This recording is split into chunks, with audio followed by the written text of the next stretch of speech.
Yo, welcome to the Lockup Podcast. Special episode. We're in the middle of the break week, and I'm here with our co-host, the amazingly talented Tyler. Hey, thanks, man. Nah, what's up, dude? How's your week going? Uh, uh, to be honest, it's been pretty depressing. No race week. Seems like not much to look forward to, and then boom, Vegas track announced. Boom. Yeah, I'm not gonna lie. I was clinging on to what little life I had left, and that Vegas announcement was actually pretty sick to see. And I am so glad.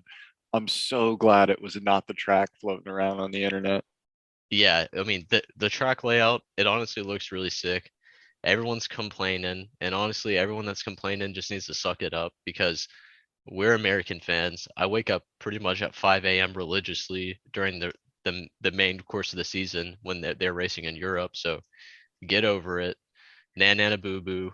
That's what Uh, I'm saying, dude. Like, bro, I'm steady during the F1 season. Like these last two weekends for they've for been those of nice. y'all that, yeah, dude, they've been nice. Like I live in Texas, Chris is in Seattle. There's only a 2 hour time difference, but like usually I'm up at 5 a.m. watching 90% of the F1 season. These last two races have been a pleasure to watch and wake up at a decent time.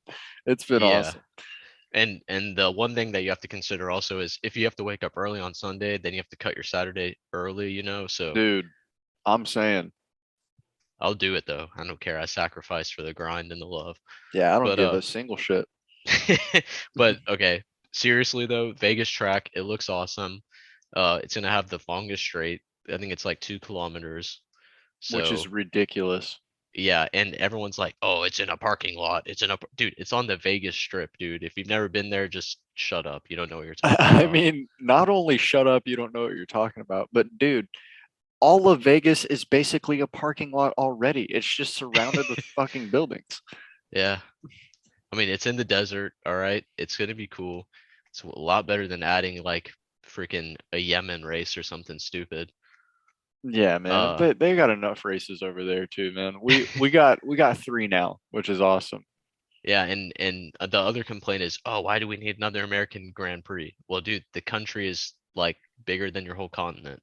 Dude, strike while the iron's hot. It's getting super popular here, and I mean, who's to say we can't have a fourth? I'm thinking Indianapolis.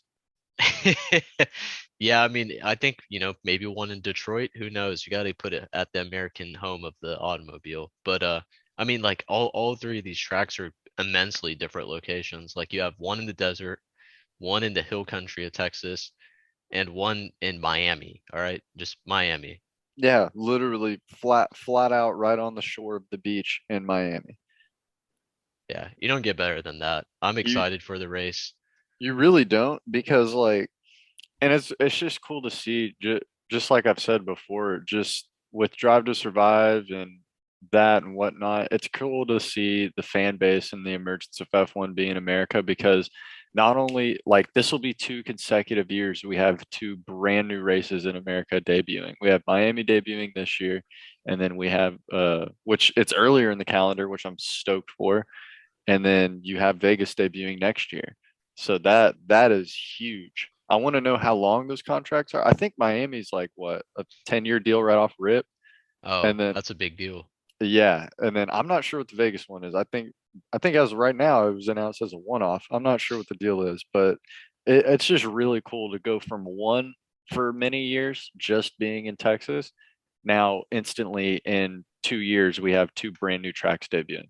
Yeah, I mean, like I wouldn't be watching F1 if it wasn't for them building a track in the US and then also like Netflix popularized like Drive to Survive and brought in along a large crowd of, fans that have never seen it.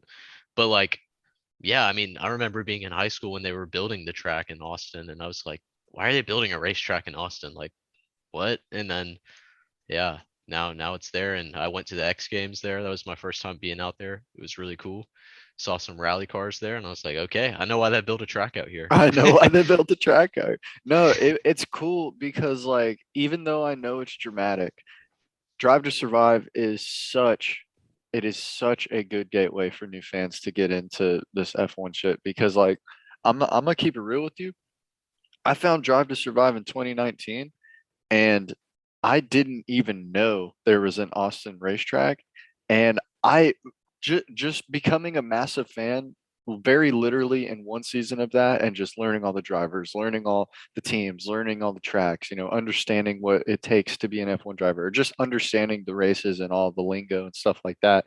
To then find out that I'm only 2 hours away from at the time, the only American circuit like that. I was sitting here stoked about it because I'm like, holy hell, I just found this new obsession and I'm so close to It's the in your only backyard. American. Yeah, it's literally in my backyard. And like it's even cooler to become an even more massive fan and have favorite teams and all that and have a favorite track now and all that stuff to now have three in the US that we can choose from. So it's like it's just been an absolute dream to be a new fan within the last 5 years. Yeah, and I don't know if we've said it here, but we bought tickets to go to the Grand Prix in Oh, we Austin. going. We're going to the American Grand Prix. We're rolling deep also, We're gonna but see Green Day too. we're gonna see Green Day. I'm like middle school me is just like so excited right now. But Oh, I'm stoked. yeah, if anyone's listening that wants to meet up with us, we'll be at the race and we'll make an announcement closer, and that would be cool. Hell yeah. But yeah, that's gonna be sweet. You know, Vegas Grand Prix, I'm all in for it. The Temple of Speed's moving to the US, so Yes, it sorry, Italy. is. Yes, sir. All no disrespect to Monza.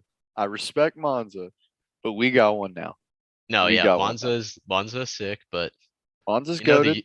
the the US has to do it like that. Honestly, the biggest thing that's upsetting to me is that they have a right-hand turn. It should honestly just be only lefts. I That's the mean, American way. that if they would have doubled down on that, that would have been absolutely amazing. I'm not even gonna lie. The Yeah, I mean, original track plan would have been incredible if it was all left-hand turns. I mean, like, you know, the roots of American racing is in NASCAR and, the oval racing and stuff. And like, I thought it was kind of stupid for the longest time. And then I watched the Dale Earnhardt Jr., documentary, or not Oh yeah, Junior. Oh and yeah, I've seen. Junior. Yeah. Oh, I watched that on YouTube, and man, it was actually pretty exciting to learn about like the different racing tactics and stuff. I thought it was pretty dumb and redneck before, but I'm cool to embrace my inner redneck. I'm a NASCAR fan as well. Hey man, everybody just wants to go fast. Honestly, I'm this close away from just saying, all right, screw it. Just put the F1 drivers in NASCARs and let's watch them race. Just a one time Just a one you time, no prior practice, no nothing. They show up, they have one day of qualifying, it's one shot qualifying, and put them in the cars. Let's go. Yeah. Well, you know, in other F1 news, we got a bunch of upgrades coming. What are Dude. your thoughts on that? Well, one, I mean, some of these teams got to do something because if they're just gonna sit where they don't want to be all year and just kind of hope on future development or future this. eh, I mean, you just have to do something to salvage the first season when this is probably the closest the field will ever get through this whole area from day one at the start of a new era. Like it's the closest these cars will be to the same plan. So you got to do something now if you want to strike. And And I think the team under the most pressure is Mercedes. yeah, I mean, eight-time pedigree. Yeah, yes, yeah. I think the pressure is super high at Mercedes. They have to salvage something of that because with all their sponsors, I mean, you have to please everyone, and everyone that invests in Mercedes, they invest in Mercedes because they expect to win. Yeah, and I mean, I will say I heard something, I don't know if it was on like where it was, but it was Toto Wolff saying like that they're using the Mercedes engine and it's won them 7 world championships or whatever, and they have so much faith in it. And it's like, yeah, that's good and all, but you gotta improve on it. And I think you're seeing that they got a little complacent over their victory laps that they were running. Maybe a little bit of complacency, man. I mean, it's hard to say that because Toto is such a very very powerful, stern leader, and Lewis does have a champion mindset, and George being over there, the culture there is really good. But I mean, y- they dominated the turbo hybrid era. Like Oh yeah. they didn't even really like everybody knew they They had the never better machinery. they didn't take the foot off the gas at all. Not even a little bit. So to cross that into a brand new era, I mean, everybody understands that it's going to be new and there's going to be a learning curve, but you are Mercedes AMG F1. You have the highest budget. You have all the development. You can virtually do. You have a star-studded lineup.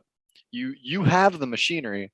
You just got to dial it in. And right now, I think they're going to need some drastic changes because I don't know about you. The current champion cars are drastically different from the Mercedes cars right now. Yeah, yeah, in performance and every just looks, and it even looks like the Red Bull has pretty wide side pods too. So that's looks like that's the OP strat. But I mean, we'll see what Mercedes can do. If anyone's gonna pull it off, it's them with a weird design. That is true. They do have a little bit of an unconventional design just because it's compared to the rest of the grid that because the whole grid took some sort of side pod like angle. Red Hmm. Bull, they didn't go as wide as Ferrari, but they have equally as deep of the side pod tubs. They're just cut. They kind of start more halfway to the car and not right when the car like gets off the nose. Because Hmm. Ferrari, it completely widens out and then skinnies out at the end. Red Yeah, Bull's a little bit more subtle, but they definitely have a side pod there. The entire grid has a side pod. I mean, it's also you just also have to understand that very literally everyone in Ferrari power and everyone under Ferrari design and guidance, I mean, they're the ones reaping the benefits right now. yeah. I mean, the teams put in the time in the in the wind tunnel, and you're seeing it now. They have a good design. Let me give you three scenarios real quick. Who do you think it's going to be tougher for to make upgrades? McLaren, a team that's you could honestly say maybe they didn't get anything right. Mercedes, a team that's like, they got something right, but they're not quite competitive, or Ferrari, who absolutely nailed it. Where do we go from here? Well, McLaren's going to have the hardest time because the problem with them is they still have to troubleshoot. They don't even know what's wrong yet. They don't even know half of it. They've got a decent idea of like maybe it's the side pods, maybe it's the brake cooling issue, maybe it's this, maybe like you said before, maybe it's the downforce. They're not getting enough in the front and rear. Like I don't understand. I don't understand where they're at with that. So they're gonna have the biggest problem. Now Ferrari, they just have to keep development up so nobody else catches up to them because inevitably people will develop their cars, but inevitably they need to make sure they keep that gap because if they stop now the rest of the grid will quickly catch up, some faster than others, but with these new partnerships, I mean, you're going to have an influx of cash here in the next year or two. Yeah, I mean, I gotta say it's got to be tricky for Ferrari because it's like we have a pretty well-rounded package, or at least that's what they should be thinking. Where do we improve from here? And you don't want to risk like you're like, okay, we're gonna change this up, but what if that actually negatively impacts your performance, Yeah, you know? I have thought about that because it is like because you're right. We're both kind of right. You have to increase development. You have to keep innovating and stuff. But at the same time, you don't want to apply a quote unquote upgrade and you're sacrificing so much in an area of a car now that it's almost hindering you more than it's upgrading you. Yeah, you upgraded maybe the wing or some downforce, but that could compromise something else. And it's just a big give and take with these cars right now because it seems that too much down or not enough downforce, you get the porpoising act. Too much downforce, you're just way too low to the ground, too slow in the corners, and your straight line speed is all you're working with. So it's like they need to dial it into that sweet spot still. Oh, well, that should just roll right into what I've heard. The rumors for the Ferrari upgrade package that they're gonna bring is a new floor design that's gonna let them lower the car. A new which lower. yeah, they're getting lower, dude. They're getting low. Oh my God. And so, yeah, you got to think this is definitely they've realized Red Bull obviously has the better straight line speed. Dude, their So, straight line's gonna completely do a 180. If they get lower, if they manage to change nothing about that car and just manage to upgrade the floor to get it slightly lower to the ground and dissipate that air wake, it's gonna be fast in everything. It's already fast in the corners. It's already reliable. It's like it's the only thing was lacking is the straight line speed. But even with, I mean, dude, and they're it's gonna be barely unstoppable. lacking. It's barely lacking the straight line Yeah, speed. it's what, 2/10 maybe?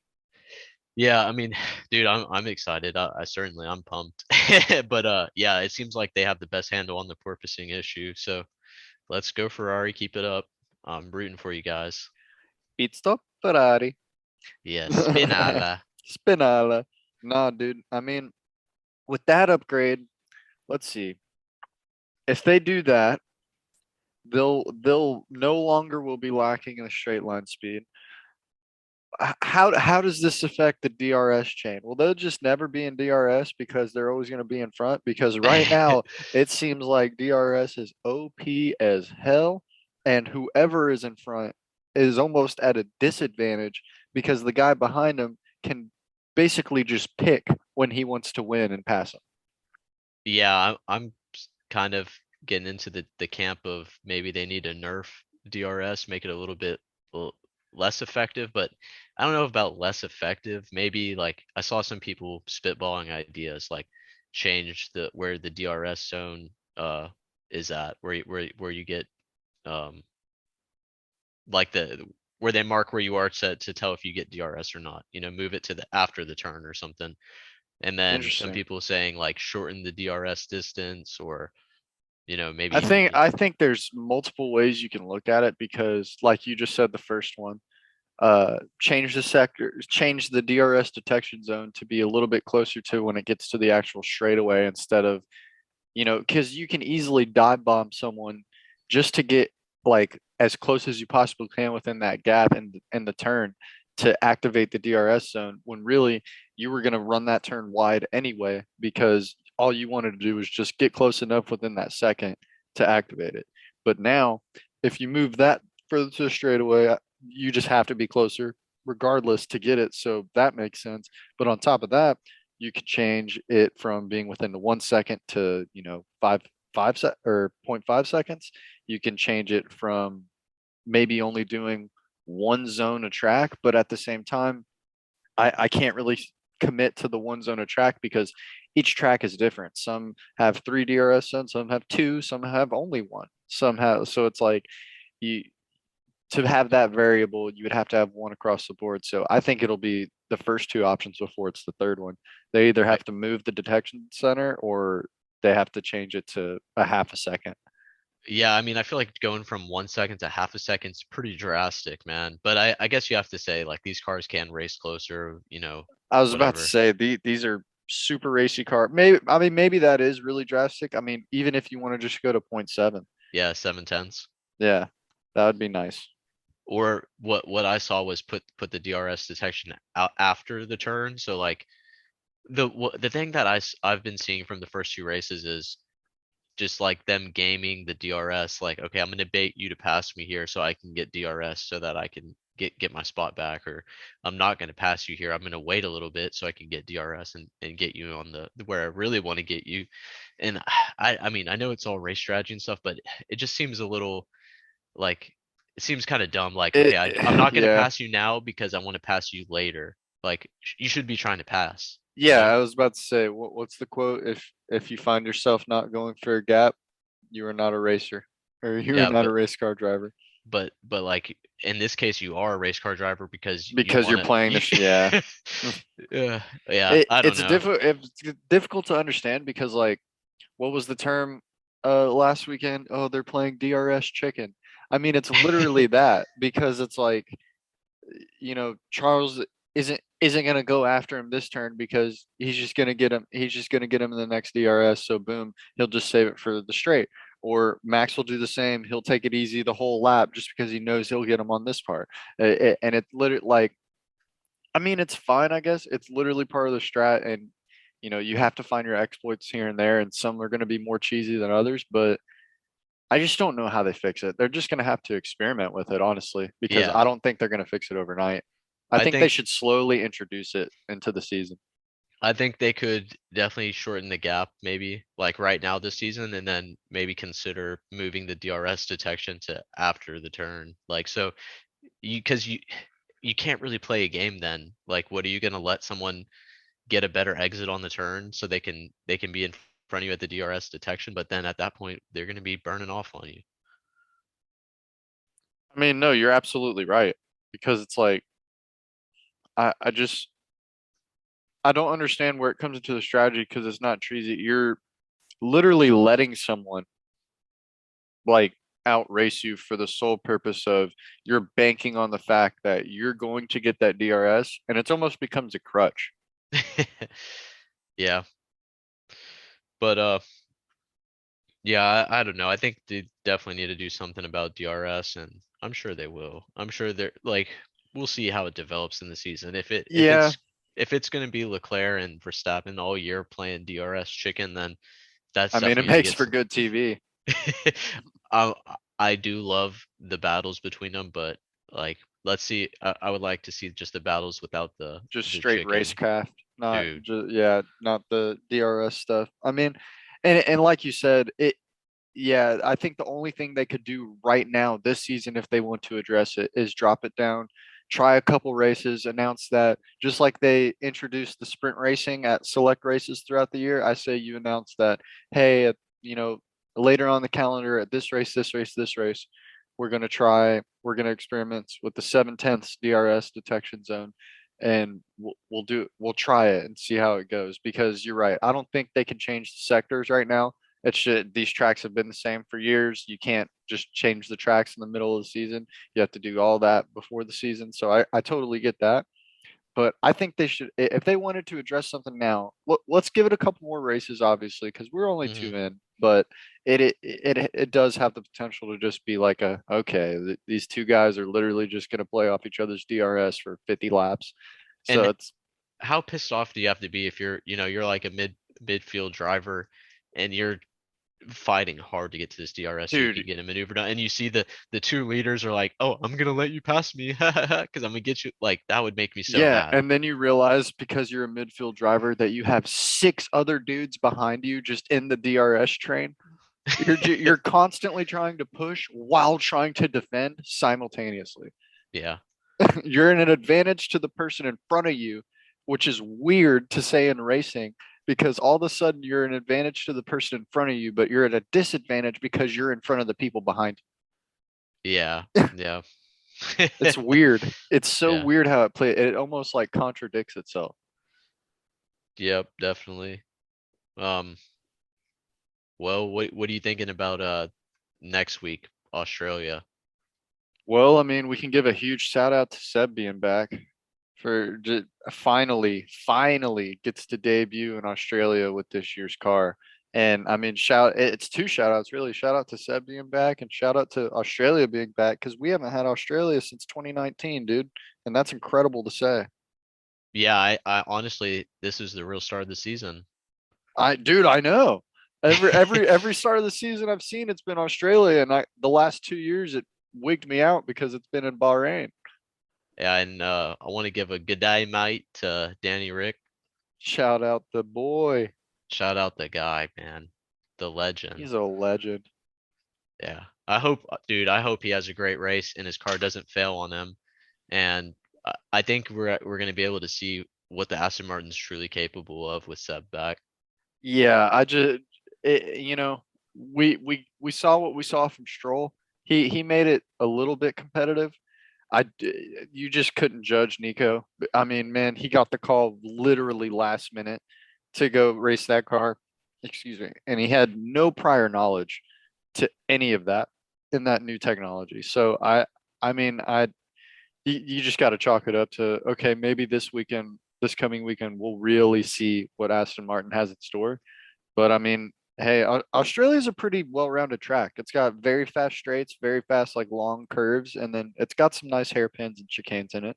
It's pretty well-rounded. So, and I mean, I'm just stoked. Like, dang man, he Daniel hasn't raced there as a McLaren driver yet. Oh, dude. Yeah, that's big, man. And I want to say, Lance Stroll, you're still that guy. You're like the only pay for driver that I think actually deserves to be on the grid. And he also outqualified Lewis, so he did good, but it's going to be exciting to see Seb, four-time champ back in the Dude, car, I'm pushing it. so stoked he's back. And you also have to say Hulkenberg, dude, I mean, it was short Oh, you notice like got you're to saying, tip it but to the guy. he's built tough, man. Like Kevin Magnuson's neck, man. You saw the photos of like all that like Dude, he's stuff. They been were, out of the game. yeah, he's been out of the game, but I mean, what's Hulkenberg been doing? I think he's a reserve driver, huh? Like Yeah, he is Aston Martin's reserve driver, I think. yeah, yeah, he is. But I'm man, sure he's keeping healthy, but he doesn't have nearly as much time in the car as those guys do. So to get that call and to hold up and be tough to do it 2 weeks in a row back to back when you've hmm been out of the game, it's like, I mean, extremely tippable. that dude is built for tough. Oh, it's got a Vortec engine made out of real tornadoes. Yeah, Chevy Silverado, baby. Yeah, here. Okay, earlier we were talking about, Mercedes, they have a solid drivers lineup, and it's really hard to say they don't have the best, but Yeah, what do you think about the situation with Red Bull? They have Sergio Perez, who's been, amazing to start this year off, and he was amazing last year too. But you also have Pierre Gasly on AlphaTauri, and he's got a contract expiring, dude. and he wants to be in that Red Bull. It's just so tough because you don't want to see Sergio out of F1, but you have to tip Pierre because the dude consistently gets that AlphaTauri in top five. Like he very literally is within top five, top six, pushing that AlphaTauri as fast as it can go in every corner. And I will say this, he has, when's the last time Pierre had a wreck that only it was his mistake? You can't even think of it, huh? No, I can't. No.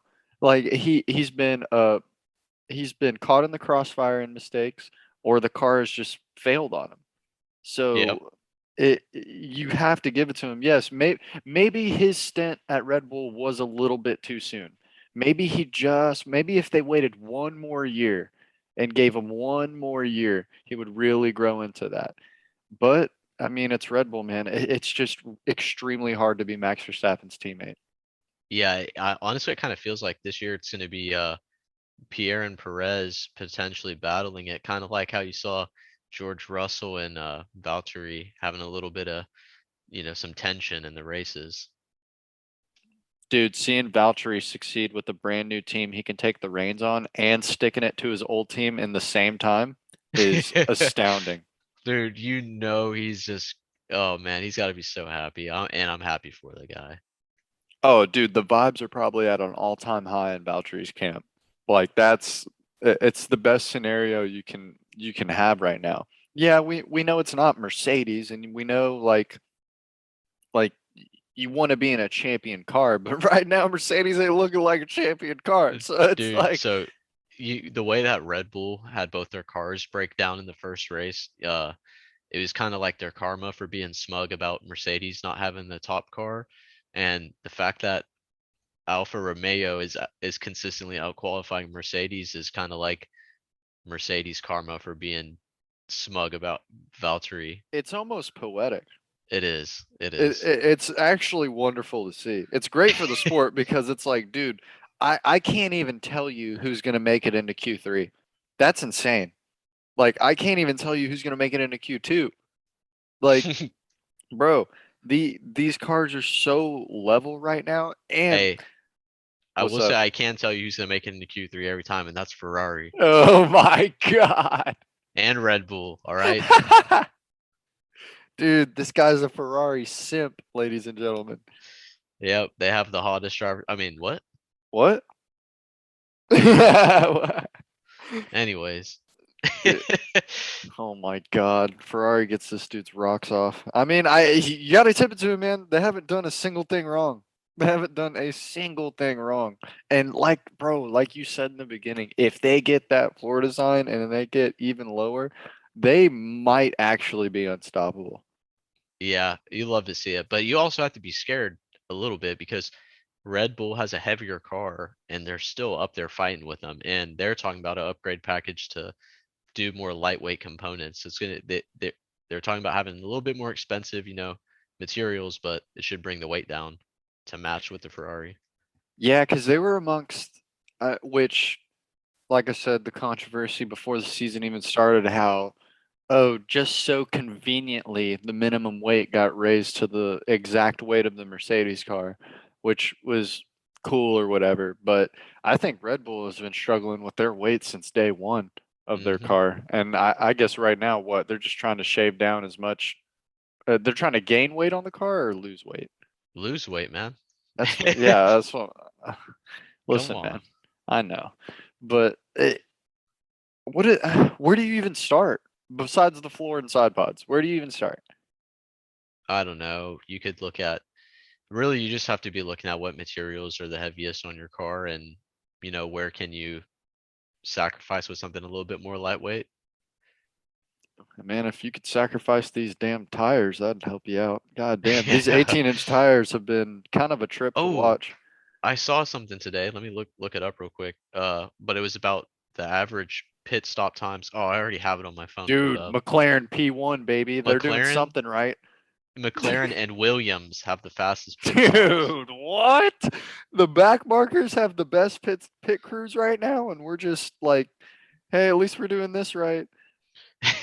I mean, you gotta do good where you can, and obviously Yeah, it's you not got the to car shine. You design, can't. so you Yeah, better you. no, I feel so bad because it's not the team at all. I think it's just they took a gamble on what this car should have been, and they happened to get it wrong. Ferrari got it right. It's one of, Hmm. like, it's just one of those things, and it attests to just very literally every single car on this grid looks so different to each other. I don't think there's one that looks identical to another one. Yeah, that was one of the big takeaways before the season. But yeah, so we have pit stop times. McLaren fastest, Williams second fastest, followed closely behind by Red Bull, and then Ferrari. So Which is to be expected because I'm pretty sure Red Bull, their pit crew, their pedigree has been pretty high over the years. They've got the fastest pit stop, like at a, I think it was like at a, it was either at a 2.9 or a 2.8. It was kind of ridiculous the fact that you can do that. yeah, their pit stop times this year is 2:57 is their average. Oh wait, hang on a second. Then I'm tripping. Then it had to be 1.9. Yeah, I think in the last era, yeah, it was I it think was they that broke under fast. 2 sec. Yeah, and there's no way they're moving these tires less than 2 seconds. Yeah, McLaren's doing 2.46. And Mercedes is in the middle with 3.5, and yeah, that's pretty bad. And then Whoa, Haas, they're a whole second slower. they're a whole second slower. Yeah, Oh man, no wonder I mean George lost six, like what, three other places? Or no, and Lewis lost three other places. Lewis lost 6 places because of their pit stop, and Oh everyone my like God. everyone wants to hate on him. And here's me I'm getting on my Lewis fan club right now, but Lewis qualified what P16 and he fought back. He was in P6 for a long time, and literally if it wasn't for that shitty pit stop, he would have done better. He would have had Dude, it was his only stop too. Well, take it back. It was two. No, he didn't stop. He it was the was his only only car that stop. did. Yeah, he didn't stop during the first safety car. He Yeah. stayed. He made those friggin' hard tires. What, last 45 laps or something, or almost Something 50 laps? crazy. Something crazy, man. Like I Dude, think it was yeah, he only. 39. Dude, yeah, he only had one stop. So how are you gonna screw up the only stop of this man's race? You've been resting the whole time, dude. Like, bro, it's the only stop, and you're putting on mediums.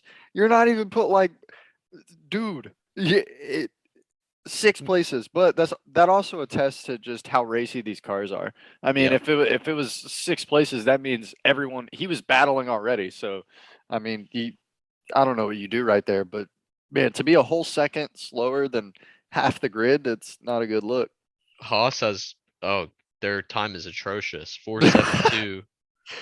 Dude, that man, if they're doing pit stops like that and they're already that fast on the track and placing well, imagine if they straighten that out. Yeah, no, for real.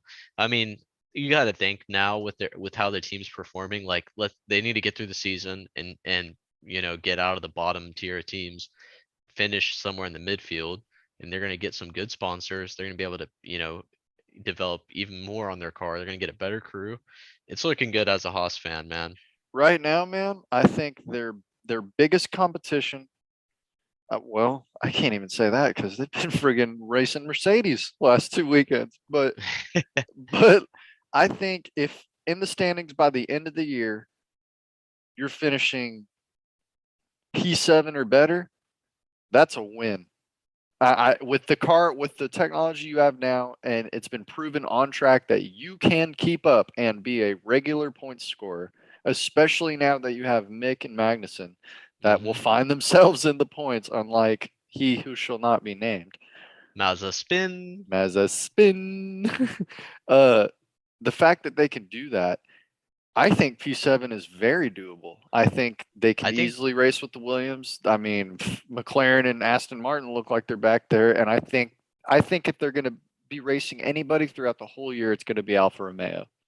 I think they can blow the doors off of Williams and McLaren, and I think that they're going to be competing with Alpine and probably Alfa Romeo. Yeah.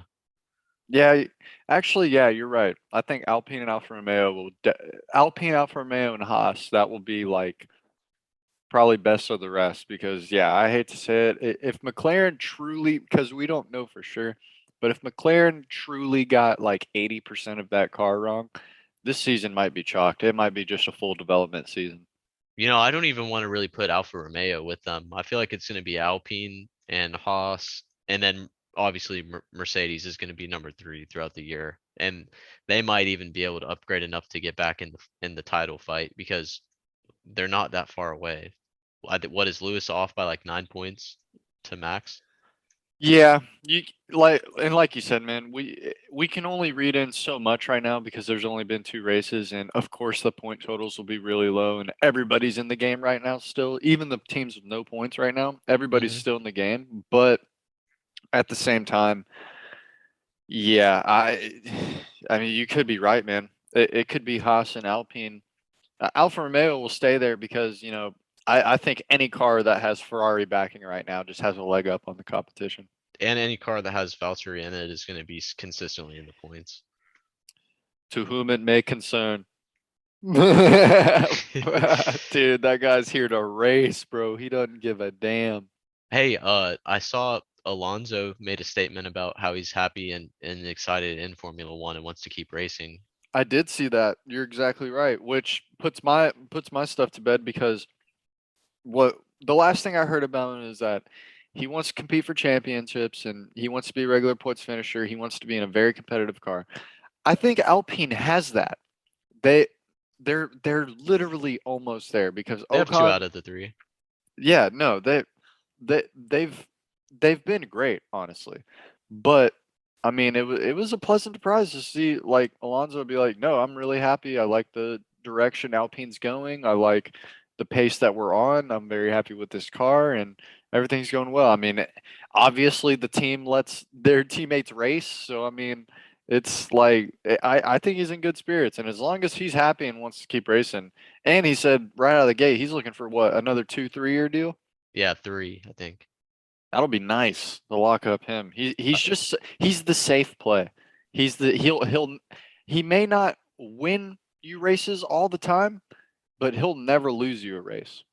I mean, shit, he almost won what the last race of the year. Yeah, that's right. He did, It dude. was. He aided Esteban Ocon last year in his win by defending Hamilton for damn near 10 laps. I mean, you gotta like give it to the guy. He knows how to drive, and The dude can drive. he's gonna set himself up to be in the best position possible. The car that they had last year was seriously not even competition at all for like the top teams, but this year they're pretty solid midfield, upper midfield. No, yeah, for sure. And that's what I'm saying. I think him and Seb go into the same boat for me because they are the 100% safe drivers. They'll extract all the data you need and feedback out of the car. They really know how to steer development. They can give great just input on what the racecraft should be. And one, very rare to bin it. Two, it's the experience is there and you can just be on autopilot and let the guy drive. The thing To you also have to think about is like literally if these guys were driving in any other era, they would have been the best out there. But they happen to be around the same time as Lewis Hamilton, the greatest to ever do it. Yeah, I mean, that's another thing too. It's like it brings me to when you have that guy on your team. That's why these most successful teams on the grid work is because it's you have the veteran driver and then you have a hungry young gun. Like these are the most successful teams on the grid. The reason Haas would like, yes, I understand they had kind of an inferior car last year. They've had an inferior car damn near the whole turbo hybrid era because that's the only era they've existed in. But it to have this dream lineup now, which arguably, if they didn't need the money, it should have been this anyway. It should have been Magnussen and Mick. Um, they're finding success like you from the top down, man. Now the only team that rivals that is I think Leclerc and Sainz are just at the same point in their careers that they have just enough experience to know what they're doing in the car, but they're both equally as hungry to succeed. So that actually is a dream lineup. But Lewis Hamilton, George Russell, don't even need to explain. Sebastian Vettel, Lance Stroll, don't even need to explain. McLaren, Danny Rick, Lando Norris, which I mean, Lando's taking it to him most of the time. So it's Yep, like it's one of the Valtteri and Joe. Joe. Like that's Yuki and Pierre. It's perfect. Fernando Ocon. So the Yuki and Pierre, I can't put it in that thing because Pierre is still so young, you know. Yeah, but He is experienced though. I think this is his mature year. I think this is the Yeah, one where he becomes like, yo, I've been here for a little bit. I'm considered a veteran now. Even though he's been on Red Bull's B team, I I wouldn't think he grew up a lot in the last 2 seasons. I wouldn't say vet. I would call him seasoned. Fair. All right. I like that. You're right. You're right. Yeah, yeah. Veteran, you're kind of putting him in that top tier like Lewis, Alonso, and Vettel. You right. That's why I see it at least. And you could say Danny Rick's becoming a vet. That dude's awesome. Dude, hell yeah, he's a vet, bro. Hell yeah, he's a vet. I don't want to look at him as a vet yet because I don't want to accept that he's getting Yeah. older. I mean, didn't he say I think it was a joke, but then he was like, "Oh man, I was gonna retire." Then they announced Vegas. I was like, Dude, "Damn, let's go." I love that guy. That guy's an animal. Did you I see the was clip of like what was it? I think it was like a oh man, I think it was like a 2017 press conference clip. They were like, what do you want to see for the future of Formula One? And it was Lewis, Daniel, and Alonso on the press conference. And they asked Daniel there, he was like Vegas race. And then Lewis goes, a Miami race. And I'm like, whoa, that's crazy. And then Alonso goes, for all the engines to be equal. And everyone laughs. I heard another one where they asked him like what they would like to see. They said V12s. I'm like, oh dude, Dude. imagine. Oh, that sound, man. That freaking sound. All right, hot take coming out right now. Come on. Come All on. right, you either you have to make a like a classic F1 series for where you can bring back the old cars for like classic racing. This gives you the opportunity to get rid of the Monaco Grand Prix. Dude. You can take it off the calendar, or you can do a one-time event where they have to drive a throwback car and they race on Monaco. Because at this point, like, it's a dog and pony show, like you said. But I mean, it is, bro. they have to make these changes after Leclerc gets his first win there, and then Oh my goodness. whatever happens, who cares? You I just mean, I want him to do a little get bit. pole so he can freaking parade around the track. Yeah, dude. Dude, Who it doesn't is want to see with that? these cars, bro, especially them being slightly, I think they're actually a little bit shorter and dis in like length than the ones last year, but they're still equally as wide. There is no shot you are passing anybody on this track. You are Yeah. doing all your overtaking for the undercut and overcut. Yeah, I guess we'll see how it goes because the cars should be able to keep closer. We'll Oh we'll yeah, see. for sure. They'll keep close. Like I have no doubt they'll be super racy, but like well, I mean, where would you overtake, bro? The straight coming right out of the pit or the tunnel straight going into the chicane? That those are like your only two spots. uh, you have to make it at the And you tunnel. have to dive bomb someone at the chicane. Yeah, yeah. I mean, that seems like a good opportunity, but so risky, so risky. Dude, it's like a 90-degree left into a 90-degree right into another 90-degree right. Yeah. Yeah, I don't know. I saw someone tweet hot take. They could drop the Monaco GP for the Vegas race, and I like that. I'd be fine with it. I understand Monaco is the crown jewel of F1, but it is very literally a crown jewel because you just get to see the cars do like 70 laps of super low speed. It's literally has the slowest turn in F1 history at this track. Like it is literally a dog and pony show, and it's fine. I get the glitz and the glam and whatever. You have celebrities waving the checkered flag and shit. Like I totally get it, but give me a 2006 car. Give me the 2006 Renault and like let them race in that. Like Yeah, it, like dude. you got you know, I understand it, and I hope that someday we can go to the Monaco race and be on a yacht and just chilling, watching the race. That would be a vibe. But yeah, you gotta, man, you gotta really look. People are gonna complain about doing 30 races. That's too many. But you want to do these new tracks. You gotta get newer tracks to keep up with the You do. cars. What do You you have do? to. What do you do? Well, one, you're not friggin' sacrificing Spa. We're gonna cut Oh, that dude, out yeah, right now. that's not happening. You can get rid. I'll get rid of Monaco in a heartbeat before I do anything to Spa. I'll boycott F1 if they get rid of Spa. We'll cancel our podcast. I'm just kidding. Every Follow week will just support. be Follow support. What? every week would just be us bitching about, yeah, I'm not watching the race till they bring Spa back.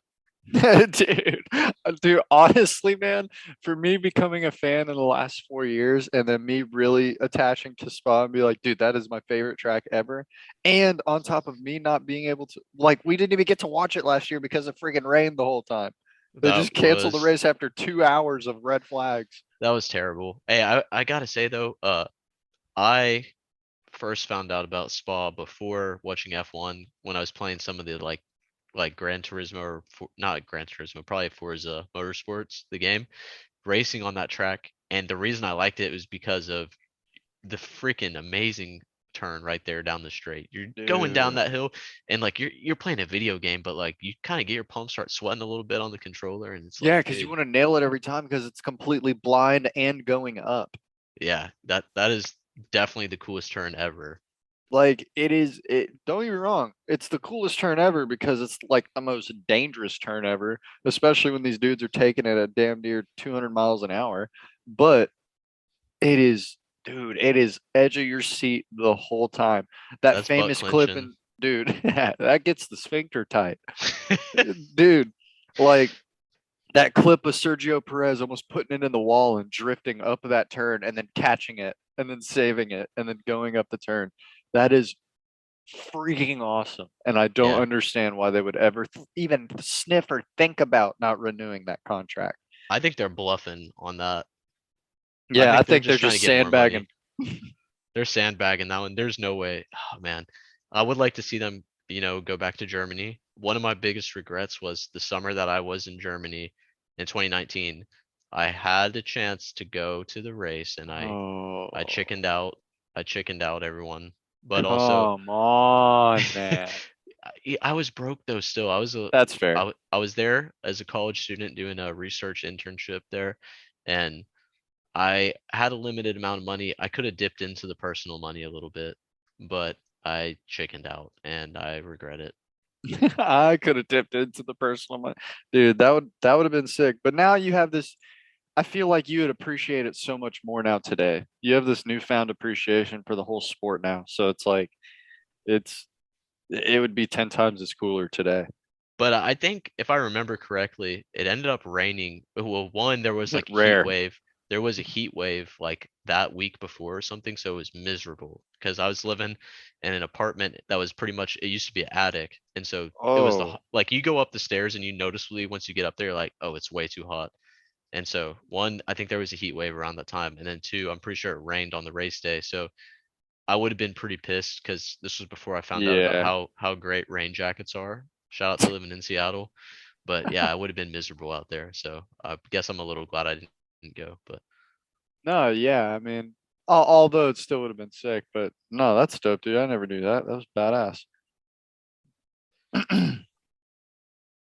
yep. But moving on, I mean, man, I mean, really, we can just get into the closing segments of this. Like, I think the big takeaways from these first 2 weeks is that although Red Bull had some reliability issues the first race week, you know, Max Verstappen, I think, has proven that I think you can he's definitely closer to the seasoned approaching veteran because dude, that man debuted when he was 18 and he was already coming out like top of the grid. Swinging.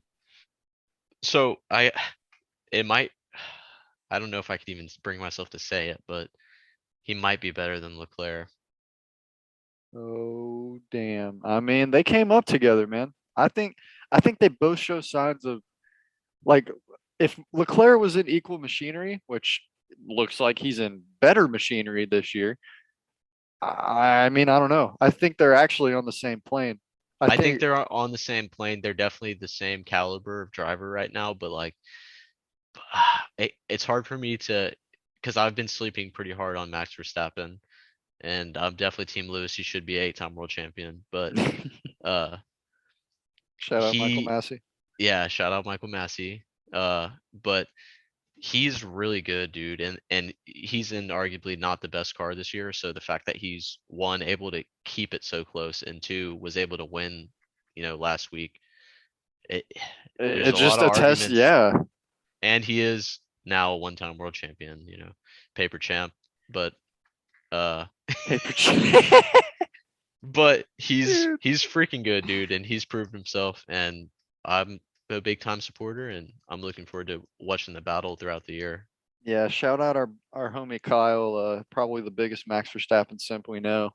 And he's gonna Um, he's gonna lie to your face and tell you he's not, but oh, don't for don't sure, he'll take his word deny it. for He's a classic denier. But it. but no, I think I have to agree, man. I think like unfortunately, like I said, to no fault of his own, because he was just doing what he was told.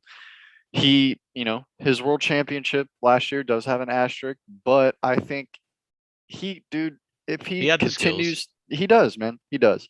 I think he's got the racecraft of a veteran. He's got the hunger of a rookie, and he's got I to sometimes gets him in trouble, but he doesn't give a damn. He does not give a damn about anything or anyone on that track, which to some degree you have to have, but I understand how sometimes I could get him in trouble. Yeah, I think Leclerc has that as well though, and so far they've played pretty nice, so we'll Yeah, see how it's it it's goes. crazy ironic how these guys can race so fairly, but when it's Max and Lewis, Hmm. Makes you hmm, think, man. makes Who you think who's really the one at fault here? who's really the one. And I you know what, honestly, I'm not gonna go down that rabbit hole. I see people complaining, oh, it was Lewis's fault. Oh, it's Max's fault. It's both Dude, their fault, it's dude. both of them had at faults this whole year or They were this in a whole past year. heated rivalry. I don't care what anyone says, and they will say they left it on the track, but yeah, I don't buy it at all. Like they were at each other's necks all year. When Max got his elbows out, Lewis had to Lewis almost had to have some of that killer instinct in him last year to even keep up in the race Yeah, because some of those he on any other year, if he doesn't have a Max Verstappen on the grid to pressure him like that, he doesn't do 90% of some of the maneuvers he did. except for Alvin. except for Alvin. Except for he just hates Red Bull. He just has a burning hate for Red Bull. Toto Wolf, he's like, We will crush them. we lost to an energy drink company. This is unacceptable, Lewis. We will crush them.